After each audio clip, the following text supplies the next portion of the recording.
P D M کے حوالے سے اگر دیکھا جائے نا، کوئی ایک ہی اس میں ایک شیرنی مجھے نظر آئی ہے، یقین کرو، اور وہ ہے مریم نواز، جس کو کھل کے کھیلنے نہیں دیا گیا، جلسے نہیں کرنے دیے گئے، جلوس نہیں کرنے دیے گئے، اندرونی سازشوں کا شکار کیا گیا۔ یہی شیرنی ہے، یہی اس کو آگے جلسوں جلوسوں میں آئے تو یہ عمران ڈھونڈنے سے بھی نہیں ملے گا۔ آئیں دیکھتے ہیں کہ یہ کیا کہہ رہی ہیں مریم نواز صاحب۔ ذرا اس کی لائیو آج پریس کانفرنس آئی ہے کافی دنوں کے بعد، تو میں چاہتا ہوں کہ آپ بھی سنیں لائیو پریس کانفرنس۔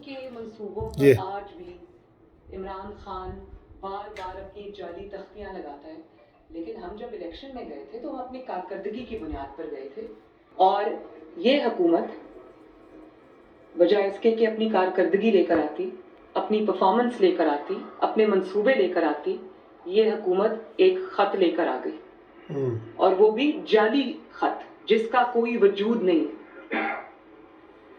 میں آج یہ سوال کرنا چاہتی ہوں کہ وہ خط جس کو آپ نے چھپا کر طے لگا کر پتہ نہیں کون سی دراز میں رکھا ہوا ہے، بڑا اہم پریس اس کانفرنس خط ہے۔ کے سارے کانٹینٹس تو آپ بتا چکے ہیں۔ آپ نے یہ بھی بتا دیا کہ پوری اپوزیشن، بلکہ 197 ارکان جو ہیں اور اپوزیشن کی تمام پارٹیز جو ہیں وہ سازش میں شامل ہیں۔ آپ نے ان ممالک کے نام بھی لے دیے جو آپ کے خیال میں سازش میں شامل ہیں، اور آپ نے یہ بھی بتا دیا کہ کہاں بیٹھ کے سازش تیار ہوئی، سب کچھ آپ نے بتا دیا، تو آپ نے خط کیوں نہیں دکھایا؟ خط کے تو سارے کانٹینٹس آپ نے خود بتا دیے عوام کو، تو وہ خط نہیں آپ نے دکھایا۔ وہ خط آپ نے اس لیے نہیں دکھایا جھوٹ ہے کہ وہ نیازی، خط سرے سے تھا ہی نہیں، اور وہ جو آپ جیب میں لے کے پھر رہے تھے اور آپ نے جلسے میں دکھایا تھا وہ ایک خالی کاغذ تھا۔ اگر اتنا ہی وہ خط تھا اور کوئی سازش تھی تو آپ کو سپریم کورٹ کے سامنے وہ خط کو رکھنا چاہیے تھا، پاکستانی قوم کو وہ خط دکھانا چاہیے تھا، اور جو شخص جس کا نام عمران خان ہے، چند دن کرسی سے چمٹے رہنے کے لیے پورے آئین کو کے اوپر خود کش حملہ کر سکتا ہے، پاکستان کا تمسخر بنا سکتا ہے، تماشا بنا سکتا ہے، آئین کو توڑ سکتا ہے، وہ یہ بات اگر کہے کہ میں نے اس لیے وہ خط نہیں دکھایا کہ قومی سلامتی کا مسئلہ تھا، تو مجھے تو ہنسی آتی ہے اس بات پہ۔ پھر آپ نے کہا، آپ نے نیشنل سیکیورٹی کمیٹی کو، NSC جس کو کہتے ہیں، اس کو آپ نے استعمال کیا اپنی سیاسی مقاصد کے لیے، آپ نے اس کے اعلامیے کا غلط استعمال کیا، اور سب سے پہلے تو میں آپ سے یہ پوچھنا چاہتی ہوں کہ جب اس کے اعلامیے میں کہیں یہ ذکر ہی نہیں ہے کہ کوئی سازش ہوئی ہے یا کوئی اس میں حصے دار ہے، تو آپ نے نیشنل سیکیورٹی کمیٹی جیسی قومی جو ایک فورم ہے، اس کو آپ نے کس طرح اپنے سیاسی مقاصد کے لیے استعمال کیا؟ کس نے آپ کو حق دیا کہ آپ نے ایک وہ والا ادارہ یا وہ والی کمیٹی یا وہ والا فورم جو پاکستان کے قومی مسائل کے لیے، پاکستان کے سیکیورٹی تھریٹس کے لیے، جو اتنے سیریس جو مسائل ہوتے ہیں ان کے لیے وہ کمیٹی بنی ہے، تو آپ نے اس کو اپنے سیاسی مقاصد کے لیے استعمال کیا؟ وہ نیشنل سیکیورٹی کمیٹی ہے، عمران بچاؤ کمیٹی نہیں ہے۔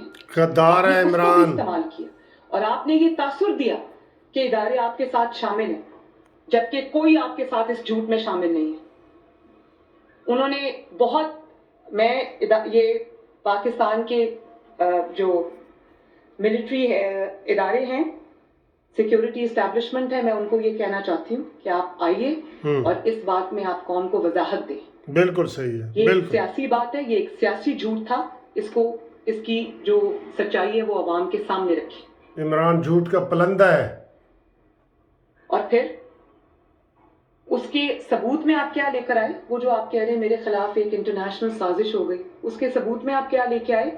وہ تصویریں کہ میں ڈپلومیٹ سے مل رہی ہوں، رانا ثناء اللہ صاحب ڈپلومیٹ سے مل رہے ہیں، پرویز رشید صاحب ڈپلومیٹ سے مل رہے ہیں، فلاں ڈپلومیٹ سے مل رہا ہے۔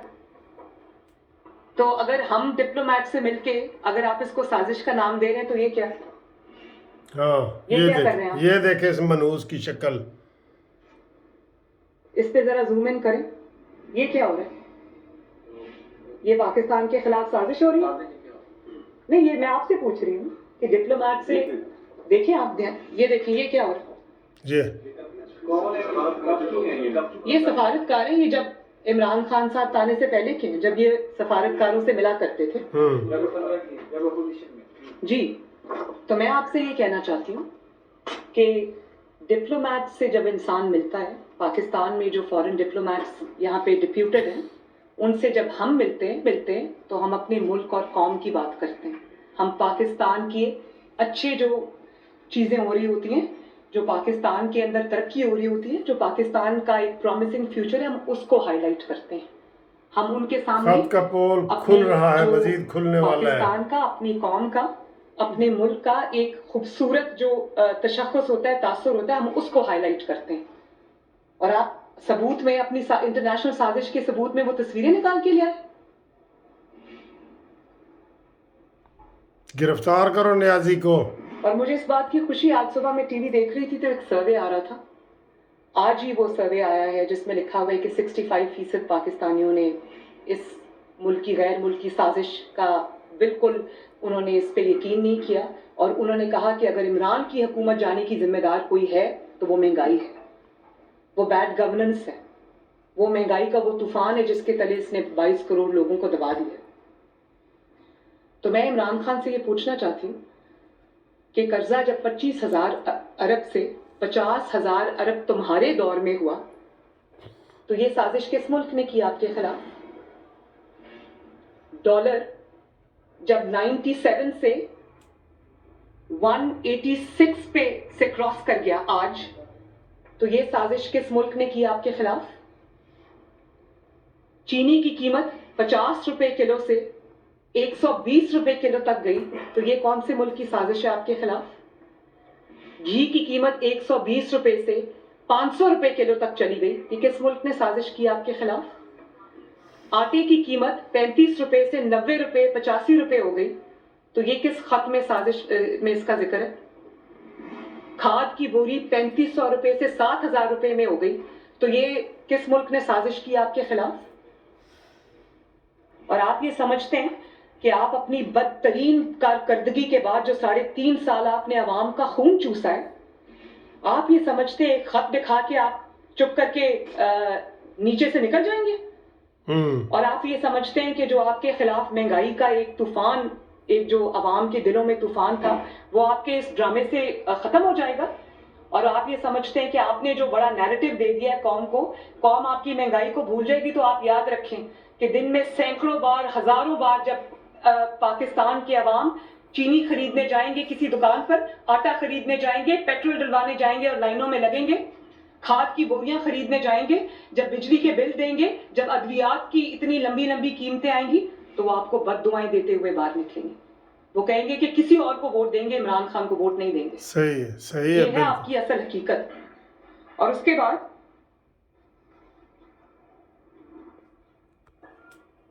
آپ نے جب چند دن اقتدار میں رہنے کے لیے آپ نے آئین کے، پاکستان کے آئین کو توڑ دیا صرف چند دن کے لیے. اور میں آج آپ کو بتا دوں کہ ووٹ آف نو کانفیڈنس سے بھی انہوں نے گھر جانا تھا اور گھر انہوں نے اسمبلی توڑنے سے بھی جانا تھا. لیکن یہ اسمبلی توڑنے کی طرف کیوں گئے؟ اسمبلی توڑنے کی طرف یہ صرف اس لیے گئے کہ ان کو یہ پتا تھا کہ اگر کوئی اور جماعت اپوزیشن میں سے آ گئی، چاہے وہ مہینے کے لیے اقتدار میں آئی، وہ مجھے نہیں چھوڑے گی، کیونکہ ان کے خلاف اتنے بڑے بڑے کرپشن کے اسکینڈلز ہیں کہ یہ افورڈ ہی نہیں کر سکتے کہ یہ ایک دن بھی حکومت سے باہر رہیں. اور میں آپ کو یہ بتا دوں کہ پاکستان کا آئین 4 ڈکٹیٹرز نے اتنے بدترین طریقے سے نہیں توڑا جس نے جتنی بے شرمی سے آئین پر حملہ آئین پاکستان پر حملہ عمران خان نے کیا. اور صرف چند دن اقتدار سے چپکے رہنے پر، اور صرف اس لیے کہ میں گرفتاری سے بچنے کے عمران کو پھانسی دو. تو کب تک بکرے کی ماں کب تک خیر منائے گی؟ مریم نواز صاحبہ جو کر رہی ہیں بہت دلیری سے کر رہی ہیں، اور میں یہ سمجھتا ہوں کاش مریم نواز صاحبہ جو ہے نا وہ مسلم لیگ نون کی قیادت کرتی تو اسی دلیری سے اس نے عمران کے منہ توڑ جواب دینے تھے. اینٹ کا جواب پتھر سے دینا تھا مریم نے. لیکن مریم کو کاش آگے نہیں آنے دیے گئے. میں آپ کو بالکل صحیح بات بتا رہا ہوں، ٹھیک ہے؟ تو یہ آپ نے دیکھی ہے، امید ہے آپ کو اس کے شیئر کریں، لائک کریں اور اس کو آپ بتائیں کہ یہ آپ کو کیسی پریس کانفرنس لگی ہے.